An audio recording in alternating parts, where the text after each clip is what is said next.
Bonjour tout le monde, c'est Yannick, j'espère que vous allez bien. On se retrouve aujourd'hui pour mon nouveau tour d'actu et comme d'habitude, il se passe énormément de choses, mais juste avant de commencer, je tenais à vous remercier d'être toujours plus nombreux à me rejoindre sur ma chaîne.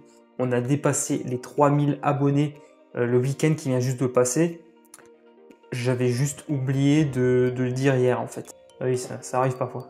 Donc merci d'être toujours de plus en plus nombreux, merci de me soutenir et surtout merci pour votre bienveillance. Et on attaque tout de suite avec Tesla qui va très bientôt déployer un autopilote 100% autonome. Vous le savez sans doute, Tesla depuis des années dispose d'un système de conduite autonome. Beaucoup de conducteurs Tesla attendaient impatiemment justement que cette conduite soit enfin 100% autonome, c'est-à-dire pouvoir se rendre d'un point A à un point B sans avoir besoin de faire quoi que ce soit. C'est la voiture qui amène son conducteur. Et ça moi, je trouve ça complètement dingue en fait. Que l'on aime ou pas Tesla, il faut quand même reconnaître une chose. L'ADN de cette entreprise est clairement l'innovation. Et j'attendais vraiment depuis longtemps cette annonce, même si aujourd'hui, cela ne va concerner que quelques conducteurs triés sur le volet. On va également voir si ce dispositif est suffisamment fiable.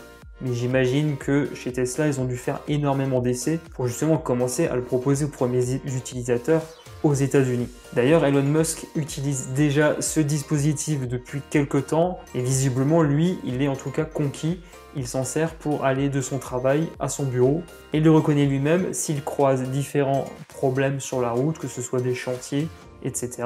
Le véhicule est capable de s'adapter. En tous les cas, personnellement, moi je trouve ça assez prometteur. On va maintenant parler smartphone et notamment de Realme qui vient tout juste d'officialiser sa nouvelle gamme d'appareils Q2. Et on va tout de suite parler des fiches techniques des Q2 et Q2 Pro. Alors comme vous pouvez le voir à l'écran, je vous affiche en fait toutes les fiches techniques. Le Q2 Pro embarque un écran Super AMOLED de 6,43 pouces, d'une luminosité maximale de 600 nits. Il est équipé du SoC de Mediatek Dimensity 800U. Il est également compatible 5G et sa batterie d'une capacité de 4300 mAh. Toujours concernant le Q2 Pro, ce smartphone est équipé d'une charge rapide de 60 watts. La batterie de 4300 mAh est donc chargée intégralement en seulement 33 minutes. Le smartphone propose un triple capteur photo, et donc le principal est de 48 mégapixels grand angle.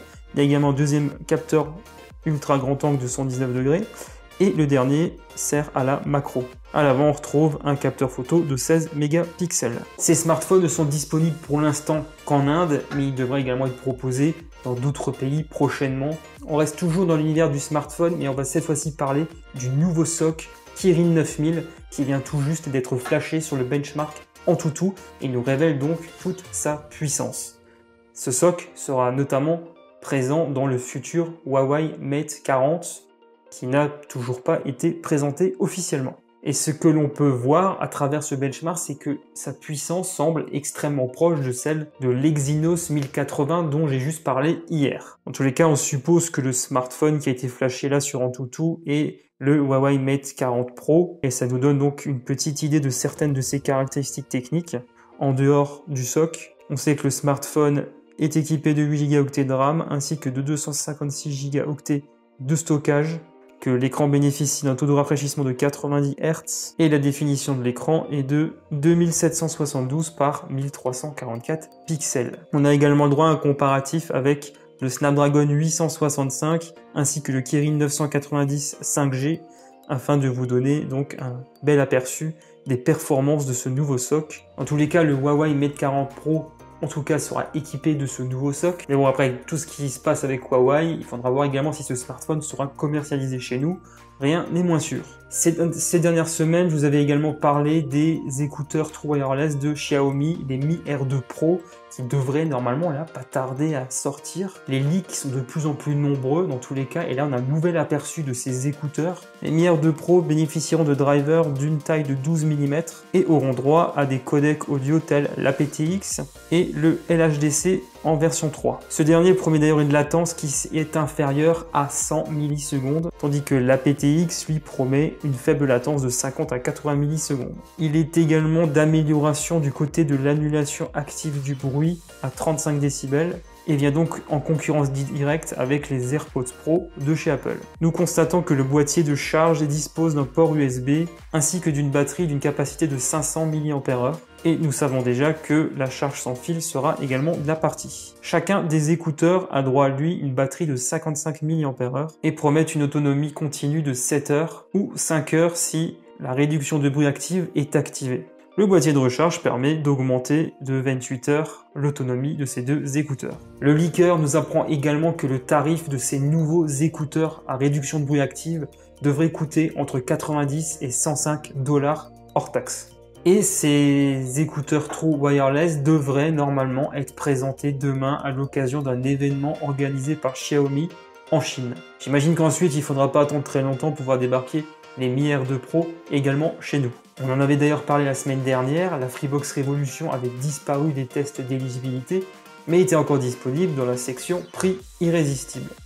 Il semble désormais que la Freebox soit à nouveau un peu mieux mise en avant par Free, qui a priori s'en servirait plus comme une box d'entrée de gamme. Comme le signale d'ailleurs Univers Freebox, la Freebox Revolution avec TV by Canal remplace en quelque sorte aujourd'hui la Mini 4K, proposée à 19,99 € par mois pendant un an, et ensuite c'est 44,99 € par mois. Donc si tout au début la Freebox Revolution semble un peu moins chère, ce n'est plus le cas hors période de promotion des 12 premiers mois, puisque tout simplement à ce petit jeu c'est la Freebox Pop qui reste la moins chère en dehors donc de cette période de promotion. Dans tous les cas, ces dernières semaines, ces derniers mois, Free a fait un gros ménage au niveau de ses box pour se concentrer donc visiblement maintenant sur la Delta, la Pop et la Revolution. Vous le savez très certainement, mais Xiaomi propose une très large gamme de produits connectés, ça dépasse très largement l'univers uniquement des smartphones. Il propose des enceintes connectées, des caméras de sécurité, des packs tout en un qui regroupent des thermomètres connectés, des capteurs d'ouverture et fermeture de portes, et j'en passe, etc., etc. Et bien Xiaomi est en train de travailler sur un dispositif qui simplifierait un petit peu les différentes interactions avec les différents objets connectés que l'on a chez nous, en pointant directement son smartphone vers l'un d'entre eux pour le commander. Grâce à une technologie qui est incluse dans certains de ces smartphones, comme notamment les Mi 10, qui bénéficient d'un dispositif qui s'appelle UWB pour Ultra Wideband, l'UWB est capable de calculer la distance qu'il y a entre deux appareils, le smartphone et un objet connecté, et la promesse est de tout simplement changer de fond en comble les différentes interactions qui sont disponibles à travers ces objets connectés. Donc selon l'appareil, si c'est une lampe connectée par exemple, on aura donc la possibilité de changer sa couleur, mais également l'intensité de la lumière. Ça c'est un exemple. Si c'est une enceinte connectée, on pourra augmenter, diminuer le son, changer de la musique, etc. C'est un petit peu comme utiliser les vieilles télécommandes infrarouges de nos téléviseurs. Et en plus, Xiaomi parle d'une précision assez impressionnante de l'ordre de 2 à 3 degrés. On parle même maintenant de calculs de distance qui permettent aux serrures connectées de déverrouiller la porte à mesure que l'on s'en rapproche, mais la garde verrouillée tant qu'on n'est pas une certaine distance. Vous pouvez également imaginer que ce genre de dispositif puisse également être porté sur les véhicules. Xiaomi n'est pas tout seul sur le coup puisque Samsung a également ajouté l'UWB sur sa gamme Note qui est sortie donc il n'y a pas très longtemps. Alors on l'a su aujourd'hui à la veille de la présentation officielle du OnePlus 8T, l'un des deux cofondateurs, Carl Pei, a décidé de quitter l'entreprise pour se tourner vers de nouveaux projets. C'est une information qui a son importance puisque ce personnage est tout simplement la figure de la société, celui en tout cas que l'on voit le plus souvent. Se déplacer à de nombreux événements, il faut savoir que pour l'instant il ne l'a pas encore officialisé, en tout cas pas au moment où j'ai tourné cette vidéo, c'est en tout cas des bruits de couloir et des sources quand même relativement crédibles, puisque c'est tout simplement TechCrunch qui l'a publié aujourd'hui même, et dans tous les cas on devrait en savoir plus très bientôt. On ne sait pas exactement quelles sont les raisons qui poussent Carl Pei donc à quitter OnePlus. En tout cas bon, si ça s'appuie pas, en tout cas ça sent pas bon. Pour ceux d'ailleurs qui ne le savaient pas, OnePlus est affilié en fait au groupe BBK qui comprend de grosses sociétés comme Oppo ou encore Vivo, pour ne citer que ces deux exemples. Bref, ainsi s'achève cette vidéo, j'espère qu'elle vous a plu. Si c'est le cas, merci de me soutenir en lâchant un gros pouce en l'air et abonnez-vous à ma chaîne YouTube si ce n'est pas encore fait. Activez également la petite cloche pour être prévenu de la publication de mes futures vidéos. Je suis également présent sur les réseaux sociaux, les liens sont juste en bas dans la description. Pour ma part, je vous retrouve très bientôt pour un nouveau tour d'actu. D'ici là, portez-vous bien. Allez, ciao tout le monde!